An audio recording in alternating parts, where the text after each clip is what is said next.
There's also a category of recipes that are clearly only medicinal. But that's not to say that they weren't also enjoyed for their own sake. The amount of medical information varies considerably. There are some works that have none whatsoever.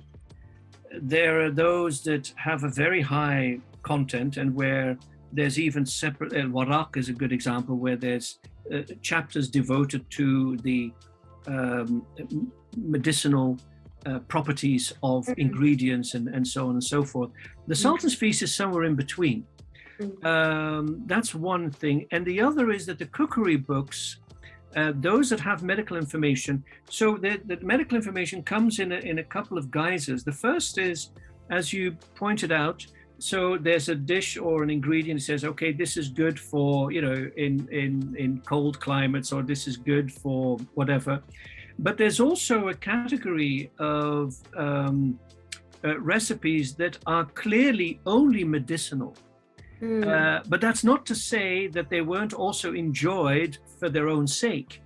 And one of the things that is very significant in medieval Islamic medicine, and if we take we always have to go back to the greats, Razi, Ibn Sina, the importance of good taste and medicine. So it has to taste nice as well. And that is very significant. And of course, then that also leads us into religion, because in medieval Europe, which was suffering under the oppressive weight of the Catholic Church, where you can't enjoy life. In the Muslim world, of course, the injunction was the opposite.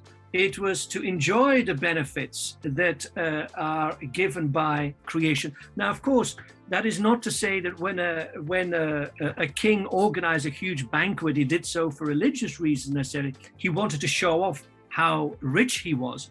But there is nonetheless that dimension of enjoying what is made available by God. And also, of course, in terms of sharing. In Muslim Arab culture, there is no virtue greater than generosity. There is no vice greater than being a miser, being mean. And to this day, when you say of somebody that he is mean, he's bakhil, that is still an insult, even just as it was in pre-Islamic times, in the days of the Bedouins, where really generosity, sharing.